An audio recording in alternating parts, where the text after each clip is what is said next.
Margaery Tyrell might be the most underrated player in Game of Thrones, and it's a shame that she meets her end so early, at least in the show, because more than any other character that I've covered here on the channel, she has the most to teach you about how to behave in the real world, beginning with Margaery's first incredible talent, her ability to build rapport with anyone, maybe except Cersei. She has a number of incredibly effective strategies, and the first and fastest is by physically putting herself on your side with her body language. Watch how she moves nearer to Joffrey's side in this next clip as she begins to win him over. A military encampment is no place for a lady.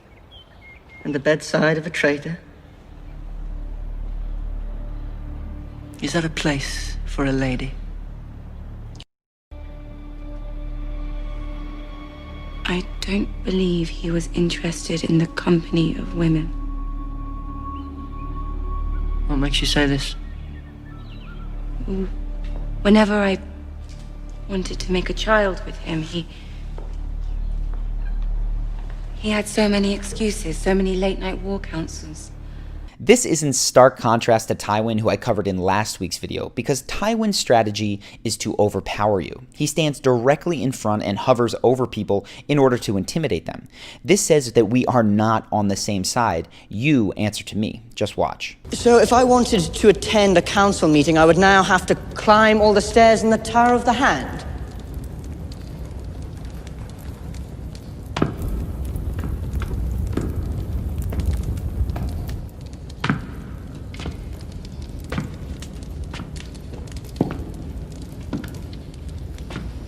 We could arrange to have you carried.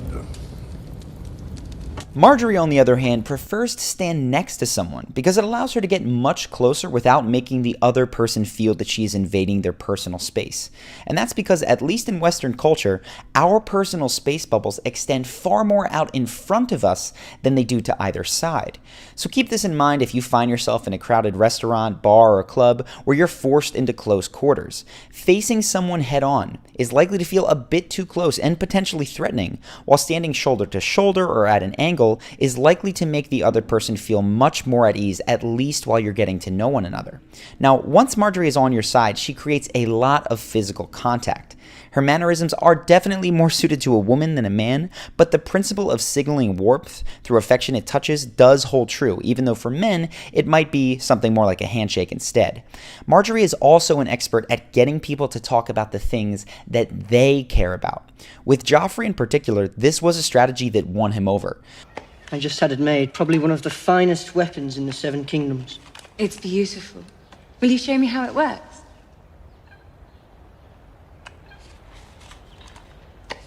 It's a new design. Much easier to load. There's no crank. You use this lever. Both men and women love to be asked about the things that they love, especially when they're in rapport, but they tend to like to be asked about different types of things. Now, this is a generalization and it certainly doesn't apply to every individual, but men often like to be asked how something works, whether it's a crossbow, a car, or a business.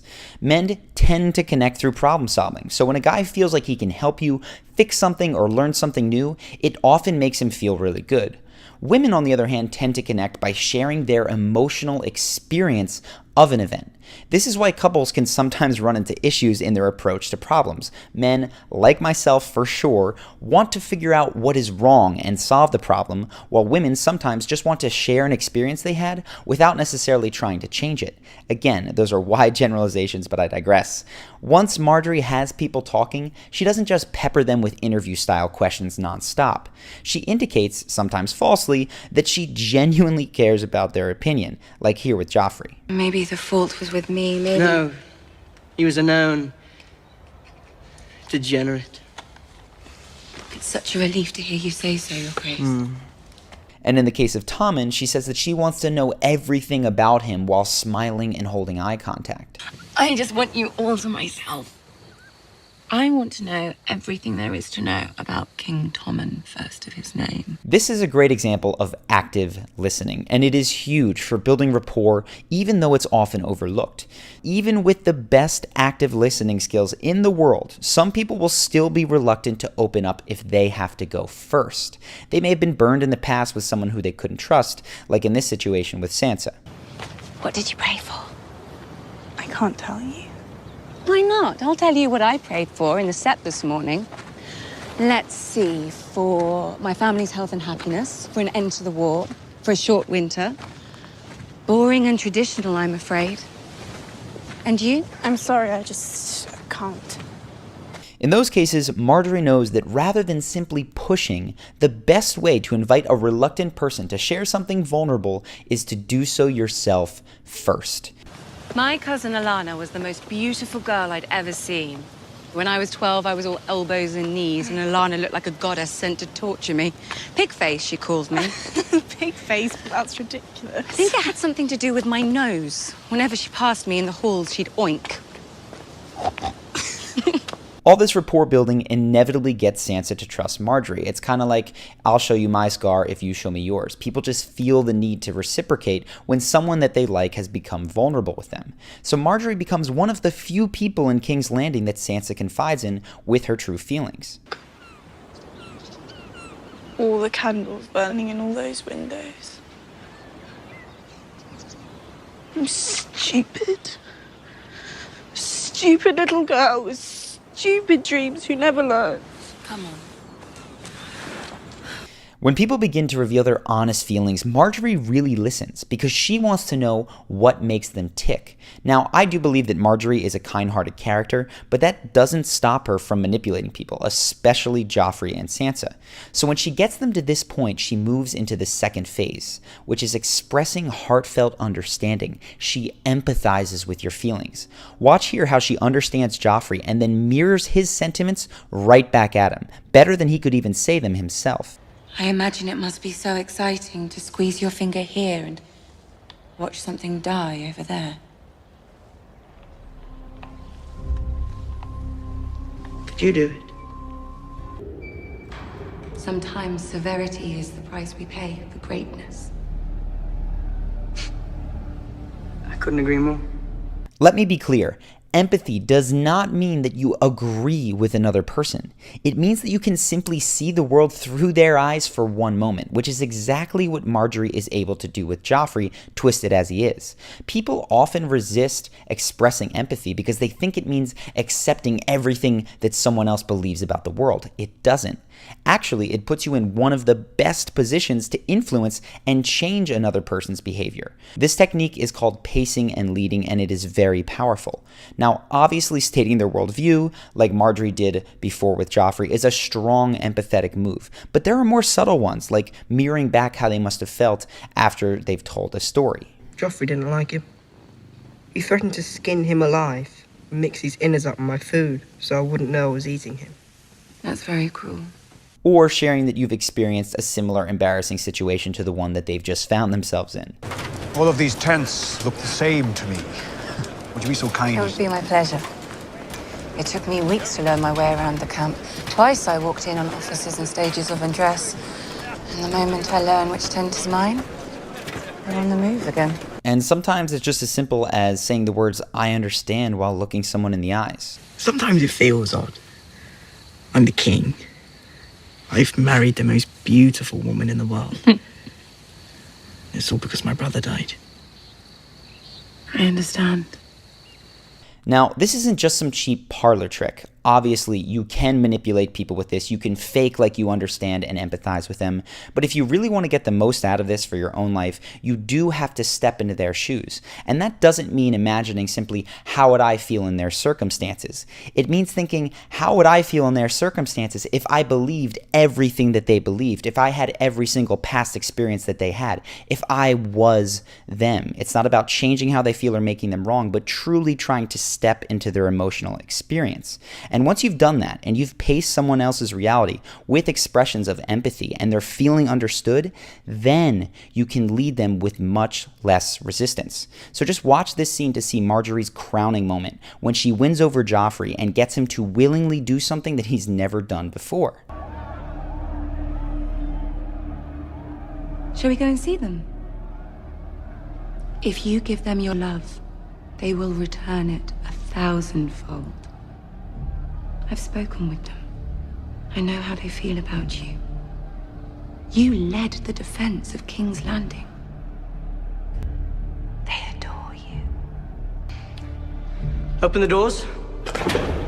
Like I said, I believe this was Margaery's crowning achievement in persuasion, but it didn't stop her from subtly leading Joffrey before this moment. While not quite as effective as pacing and leading, giving someone a reputation that they'd like to live up to can be very powerful.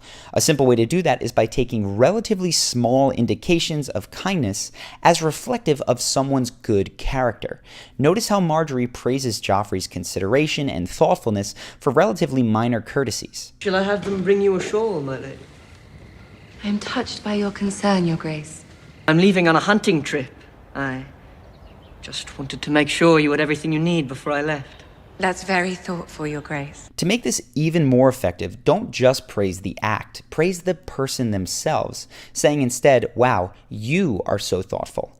The same principle can be used to influence people when you don't have much time. For instance, this week I found myself speaking to a customer service agent after her moving company had basically delayed my furniture for arriving at my new apartment by about 2 weeks, meaning that I was going to have to sleep on the ground for 14 days. And it was apparently something that this company had a habit of doing because while I was on the phone, I could hear another customer service agent in the background being screamed at by a customer. Now, it was obvious that the woman that I was speaking to wanted to get me off the phone as quickly as possible, as she had a lot to do, but I was able to flip things with a quick moment of pacing and leading her with a reputation that she'd like to have. So I said, you know, it sounds like you must have to deal with a lot of these kinds of messes that other people just dump on you all day, right? And she said, yeah, you know, sometimes our agents promise things that aren't actually the case, and it falls to us to deal with it. And I said, well, I just wanted to thank you for cleaning up after someone else's mistake, and I really do appreciate that you're doing your best to help me get my things quickly. After that, she gave me so much more time on the phone, she made a personal call to the movers, and now I have my furniture after 5 days instead of 14. So, don't underestimate how quickly this stuff can work. Also, I should mention that if you're interested in more real-life applications of this stuff, you might want to check out my course, Charisma University. I try to keep the YouTube channel very clickable with tons of pop culture references, but if you are more interested in the step-by-step guide to boosting your charisma, your confidence in real-life scenarios like coffee shops, work, parties, not court in King's Landing, whatever it is, Charisma University is the best program that I've ever put together for that. So if you're interested, there's a link in the description and in the upper right-hand corner now.